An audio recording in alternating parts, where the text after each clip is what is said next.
perjalanan pulang kampung, temanku bercanda soal jodoh. Kami cuma salah belok sekali. Tapi saat aku sadar, 1 bulan sudah hilang. Dan temanku hampir menikah dengan sesuatu yang bukan manusia. Jangan sembarangan bicara di jalan ini akibatnya. Nama gue Dimas. Dan cerita ini gue ceritain bukan buat nakut-nakutin. Bukan juga buat cari sensasi. Gue cuma pengen ini jadi pengingat. Terutama buat kalian yang sering bepergian jauh dan suka ngomong sembarangan di jalan. Karena gue ngalamin sendiri. Dan sampai sekarang, setiap nginget kejadian itu, dada gue masih suka sesak tanpa alasan yang jelas. Waktu itu awal Ramadan. Udara sore masih panas.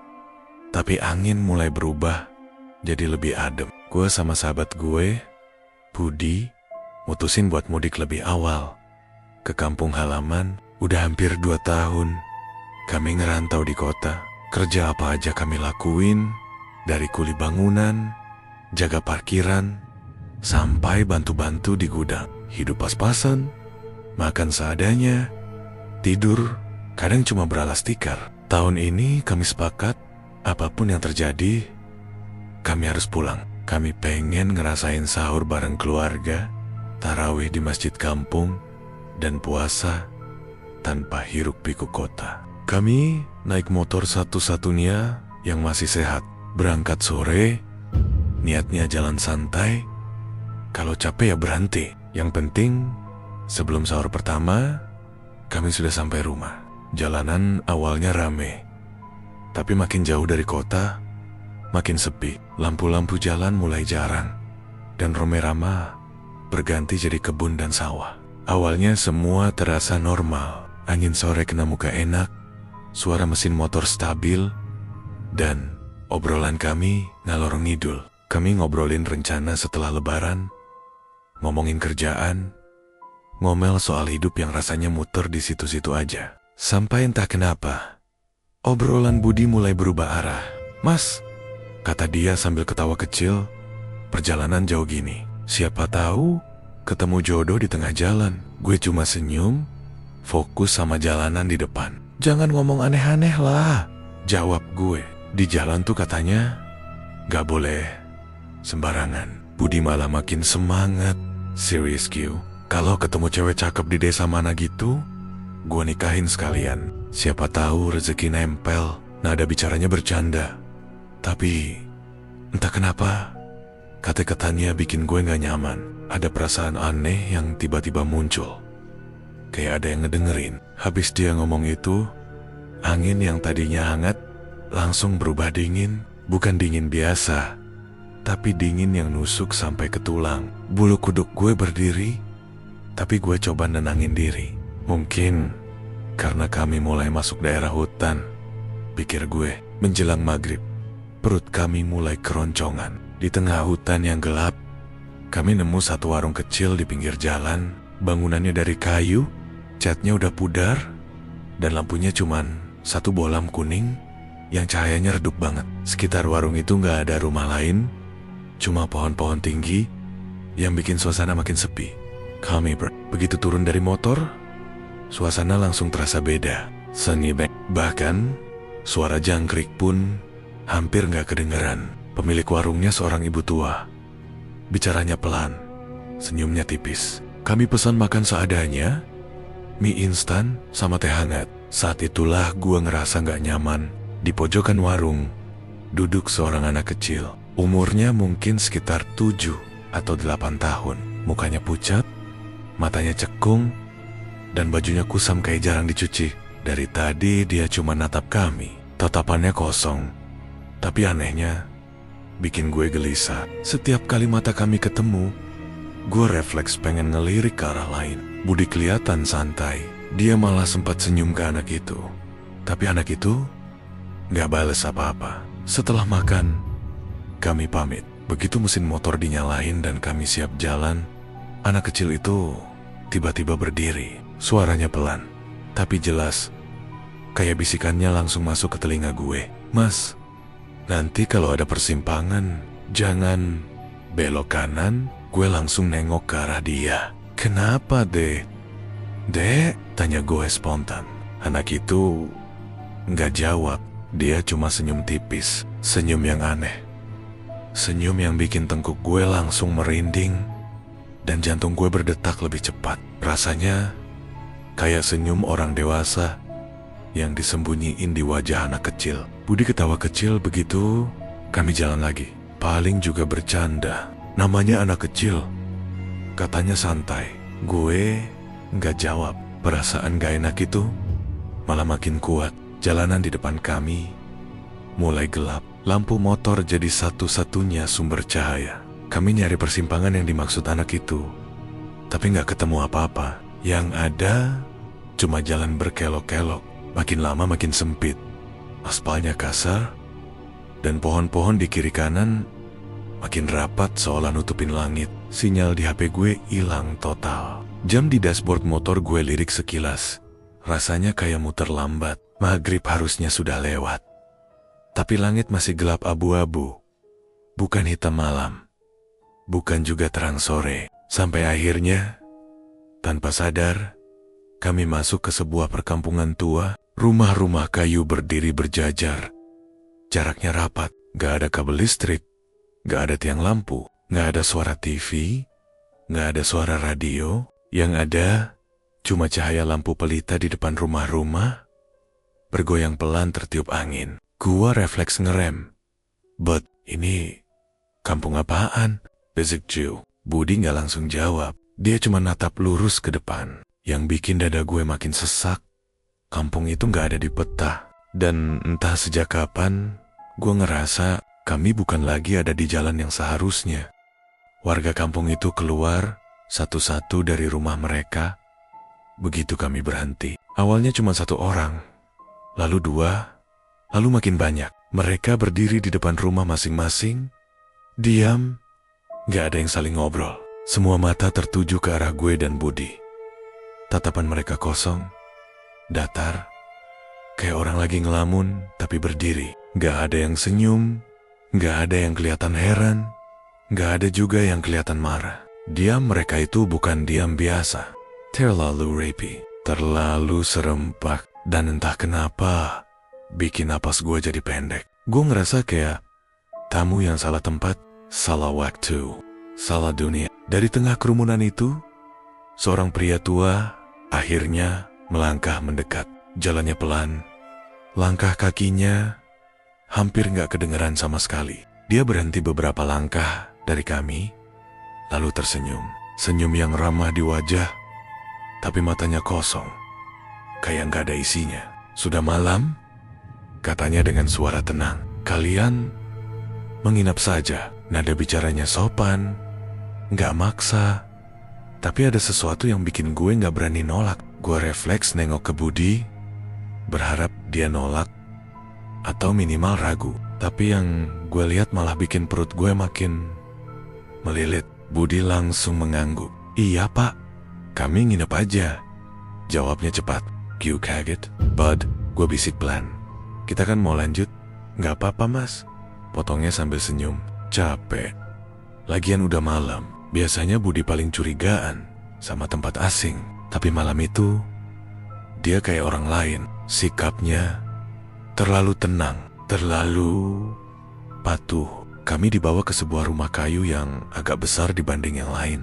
Begitu masuk, hawa dingin langsung nyergap. Bukan dingin udara, tapi dingin yang bikin dada terasa kosong. Di dalam rumah itu, lampu pelita tergantung di tengah ruangan. Cahayanya goyang pelan, bikin bayangan di dinding kelihatan hidup. Dan disitulah Budi pertama kali lihat Laras. Dia berdiri di dekat pintu dapur, diam, seolah sudah ada di situ sejak tadi. Cewek itu cantik, tapi cantiknya bukan yang bikin hangat. Kulitnya pucat bersih, terlalu bersih. Rambutnya panjang terurai rapi, dan matanya bening, tapi dingin. Tatapan matanya bikin gue gak nyaman, kayak lagi diteliti. Begitu mata Budi ketemu mata Laras, sikapnya langsung berubah. Bahunya yang tadinya tegang jadi lemas. Wajahnya yang capek berubah cerah. Senyumnya muncul, lebar, Tapi aneh mas, bisik Budi ke gue pelan. Gue kayak kenal dia. Gue ngerasa jantung gue jatuh. Kenal dari mana? Tanya gue. Budi nggak jawab. Dia cuma terus natap Laras, kayak orang lupa cara berkedip. Malam itu berjalan aneh, terlalu cepat, tapi juga terasa panjang. Budi langsung dikenalin ke orang tua Laras. Mereka duduk di ruang tengah, ngomong pelan, tapi pembicaraannya jelas. Tentang asal-usul, tentang niat, tentang jodoh. Gue duduk di pojokan, dengar semuanya dengan perasaan gak percaya. Baru Kino. Tapi mereka ngomongin masa depan, seolah semuanya sudah ditentukan. Yang bikin gue makin ngeri, bukan cuma orang tua Laras yang setuju. Warga desa yang tadi diam di luar, satu-satu masuk dan ikut duduk. Mereka mengangguk setiap kali nama Budi disebut. Gak ada yang keberatan, gak ada yang bertanya, seolah Budi memang sudah ditunggu. Sejak malam itu, waktu di kampung itu mulai terasa rusak. Jam di HP gue mati total, padahal baterainya masih penuh. Gue coba nyalain ulang, tetap mati. Azan gak pernah terdengar, padahal gue yakin waktu salat sudah lewat. Langit di luar jendela gak pernah benar-benar terang, tapi juga gak pernah gelap sepenuhnya. Malam terasa panjang dan berat. Siang datang tanpa cahaya matahari yang jelas. Warga desa makin lama makin bikin gue merinding. Kalau mereka jalan, langkah kaki mereka gak pernah berbunyi. Kalau mereka ngomong, nadanya datar, tanpa emosi. Kalau mereka ketawa, bibir mereka memang terbuka, tapi gak ada suara yang keluar. Kayak ketawa itu cuma gerakan, bukan perasaan. Gua mulai ngajak Budi pergi, pelan-pelan, berkali-kali. Bud, kita lanjut besok pagi aja ya, kata gue suatu malam. Gue masih pengen di sini, jawabnya singkat. Bud, ini tempat aneh. Gue gak enak. Budi nengok ke gue, senyumnya masih ada, tapi matanya kosong. Gue udah nemuin jodoh mas. Jawaban itu selalu sama, gak pernah berubah. Dan setiap kali dia ngomong itu, suara di sekitar gue kayak makin jauh. Sampai suatu pagi, gue bangun dan ngerasa ada yang salah. Ruangan tempat Budi tidur kosong. Taikarnia Rapi, tasnya gak ada. Gue keluar rumah, nyari ke halaman, motor kami, motor Budi hilang. Budi, gak ada jawaban. Gue lari keluar, nyari ke rumah-rumah lain. Tapi yang gue temuin malah bikin kepala gue kayak mau pecah. Kampung itu sepi, terlalu sepi. Rumah-rumah yang kemarin ada, sekarang cuma hutan. Pohon-pohon berdiri rapat, seolah dari awal memang gak pernah ada bangunan di situ. Lampu pelita gak ada. Jalanan yang kami lewatin kemarin berubah jadi tanah berlumut. Gue lari tanpa arah. Napas gue putus-putus. Gue teriak manggil nama Budi berkali-kali sampai suara gue serak. Mata gue panas, dada gue sakit, dan saat kaki gue gak kuat lagi, dunia di depan gue gelap. Gue jatuh, dan gue gak ingat apa-apa setelah itu. Gue sadar dengan kepala berat dan pandangan buram. Bau tanah basah nyampur sama asap knalpot nyerang hidung gue. Begitu mata gue benar-benar kebuka, gue ngerasa badan gue dingin dan gemetar. Gue terbaring di pinggir jalan raya, di atas rerumputan yang lembab. Di sekeliling gue, ada beberapa orang berdiri. Wajah mereka kelihatan khawatir. Ada yang jongkok di samping gue, ada yang ngasih minum. Mas, sadar mas, kata salah satu dari mereka. Gue ngangguk pelan, kepala gue pusing. Tapi gue ingat satu hal pertama yang keluar dari mulut gue. Budi, teman saya, di mana? Mereka saling pandang. Seorang bapak paruh baya akhirnya jawab. Nadanya hati-hati. Kami temuin sendirian di hutan mas. Dari pagi kami nyari, gak ada siapa-siapa lagi. Jantung gue langsung kayak diremas. Gue duduk, panik, dan mulai cerita semuanya. Tentang warung di tengah hutan, anak kecil, jalan yang gak ketemu persimpangan, kampung tua dengan lampu pelita. Tentang Laras tentang Budi yang gak mau pulang. Begitu gue nyebut kampung pelita itu, suasana langsung berubah. Wajah mereka pucat, senyum yang tadi ada langsung hilang. Beberapa orang bahkan ada yang refleks baca doa pelan. Itu kampung gaib, Mas, kata salah satu dari mereka akhirnya. Suaranya lirih tapi tegas. Bukan dunia kita. Gue ngerasa lutut gue lemes. Budi gimana, Pak? Tanya gue dengan suara bergetar. Bapak itu narik napas panjang. Kami nyari dia hampir sebulan. Kata-kata itu kayak palu yang mukul kepala gue. Hampir sebulan? Di pikiran gue, semua itu baru kejadian beberapa hari. Kami baru berangkat. Kami baru makan di warung itu. Tapi kenyataan yang mereka omongin beda jauh. Gue dibawa ke rumah warga. Badan gue demam 2 hari. Selama itu, gue cuma bisa bengong, ngerasa bersalah, ngerasa bodoh, ngerasa kayak ninggalin sahabat gue di tempat yang gak seharusnya. Setiap malam gue kebangun, keringat dingin, mimpi tentang kampung pelita itu, tentang lampu-lampu yang goyang pelan, tentang tatapan Laras yang dingin. Beberapa hari kemudian, kabar itu datang. Budi ditemukan. Dia ditemukan di pinggir hutan, kurus, kotor, pakai baju yang sama kayak terakhir gue lihat. Tatapannya kosong, jalannya sempoyongan, dan dia gak langsung ngenalin siapapun. Gue langsung nyusul ke rumah sakit kecil tempat dia dibawa. Begitu gue lihat dia, dada gue langsung sesak. Sahabat gue itu kayak bukan Budi yang gue kenal. Badannya susut, wajahnya pucat, matanya cekung.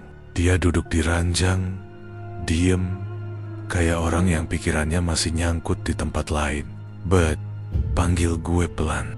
Dia nenggak, matanya kosong beberapa detik, lalu mendadak membesar. Dia teriak kenceng, nutup wajahnya, dan badannya gemetar hebat.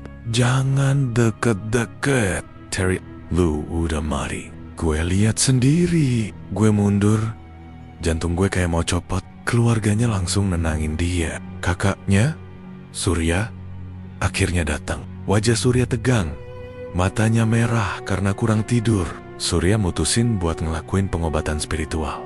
Malam itu rumah dipenuhi bau kemenyan dan doa-doa pelan. Gue duduk di luar kamar, tangan gue dingin, nunggu dengan perasaan campur aduk. Setelah semuanya agak tenang, Surya keluar dan cerita ke gue. Di mata Budi, ceritanya beda. Budi ngelihat gue mati. Dia ngelihat gue ketabrak di jalan hutan itu. Tubuh gue hancur, darah di mana-mana. Dia percaya gue udah gak ada. Dia percaya dia sendirian. Dan saat dia merasa paling kehilangan, Laras datang. Laras nenangin dia. Laras bilang semuanya akan baik-baik saja. Laras bilang Budi gak perlu balik ke dunia yang kejam. Laras nawarin tinggal selamanya, menikah, hidup tanpa rasa lapar, tanpa capek, tanpa kehilangan. Laras bukan manusia, dan pernikahan itu hampir ngikat Budi selamanya di dunia mereka. Kalau Surya telat sedikit aja, kata dia, mungkin Budi gak bakal bisa balik. Jiwanya udah keburu nyatu sama dunia sana. Dan gue gak berani nanya apa yang bakal terjadi sama tubuh Budi kalau itu kejadian.